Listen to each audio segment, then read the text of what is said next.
రేపు India versus New Zealand final అయితుంది. మరి రేపటి మ్యాచ్‌లో అయితే అభిషేక్ శర్మ బాగా ఆడియాలని కోరుకున్నాం. మరి అభిషేక్ శర్మ అయితే వరల్డ్ కప్‌లో పెద్ద పెర్ఫార్మన్స్ చూడలేకపోయాను తన నుంచి. ఒక జింబాబ్వేతోని ఒక 50 ఉంది. అంతే ఇగ మళ్ళా తన దగ్గర నుంచి అంత పెద్ద పెర్ఫార్మన్స్ చూడలే. మీకు ఫస్ట్ మ్యాచ్ నార్వేతో ఓకే. ఫాస్ట్ బౌలర్‌కి ఔట్ అయిండనుకున్నాం.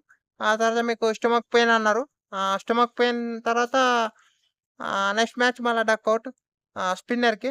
మళ్ళా నెక్స్ట్ మ్యాచ్ మళ్ళా డకౌట్. మళ్ళా నెక్స్ట్ మ్యాచ్ మళ్ళా డకౌట్. మరి వరుస 3 డకౌట్‌లయిండు.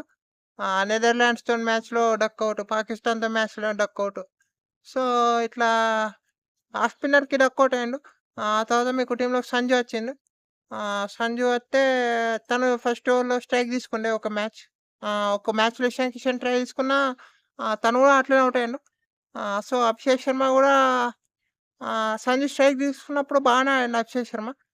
మళ్ళా లాస్ట్ మ్యాచ్‌లో గూడా మరి ఇటు అభిషేక్ శర్మ బాగానే ఆడుతాడనుకుంటే మళ్ళా స్పిన్నర్‌కి ఔట్ అయిండు. మరి ఇది ఫోర్త్ టైమో, ఫిఫ్త్ టైమో అనుకుంటా అభిషేక్ శర్మ ఈ వరల్డ్ కప్‌లో పవర్ ప్లేలో స్పిన్నర్‌కి ఔట్ అవ్వడం. మరి అభిషేక్ శర్మ స్పిన్ బా ఆడతాడు. కానీ మరి ఎందుకో అర్థం కావట్లే. తను మీకు బౌండరీస్ వచ్చినా సింగిల్ స్ట్రైక్ రొటేట్ చేయలేకపోతాను స్పిన్నర్స్ బౌలింగ్‌లో. నెదర్లాండ్స్‌తో మ్యాచ్‌లో కూడా ఫస్ట్ 2 బాల్స్ డాట్ అయ్యేసరికి థర్డ్ బాల్ అటాకింగ్ ఆడ పోయిండు. సో, అక్కడ ప్రెషర్ బిల్డ్ అయితాంది. మరి తను బాగా ఆడాలని కోరుకున్నాం. మరి తను బాగా ఆడిస్తే ఇండియాకు బావుంటది. అభిషేక్ శర్మ గనక రేపు పవర్ ప్లే అయిపోయేదాకా ఉంటే మీకు శార్నర్‌ని ఇబ్బంది పెట్టొచ్చు అభిషేక్ శర్మ. అటు శార్నర్‌ని ఇబ్బంది పెట్టొచ్చు. మరి రేపు వాళ్ళు స్టీఫెన్ మకని తీసుకొచ్చి అభిషేక్ శర్మని పవర్ ప్లేయర్స్ ట్రై చేస్తారు.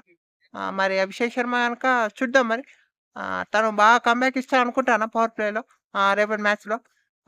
రేపు అభిషేక్ శర్మ గనక పవర్ ప్లే అయిపోయేదాకా ఉంటే ఆల్‌మోస్ట్ ఇండియా మ్యాచ్ గెలుస్తదనిపిస్తాంది. మరి అభిషేక్ శర్మ చూసుకోవాలె. కనీసం ఆహ్, ఒక బౌండరీ నిన్న ఇంగ్లాండ్‌తో మ్యాచ్‌లో అయితే 2 బౌండరీలొచ్చినాయి. లాస్ట్ బాల్ సింగిల్ తీసుకున్న అయిపోయేది. అన్ని లెగ్స్ పైనే ఎత్తండు. దానికి గూడా అటాకింగ్ ఆడబోయిండు. సో, అది అయితే కరెక్ట్ షాట్ కాదనిపించింది ఆ సిట్యుయేషన్‌లో. సో, కొంచెం చూసుకోవాలి అభిషేక్ శర్మ.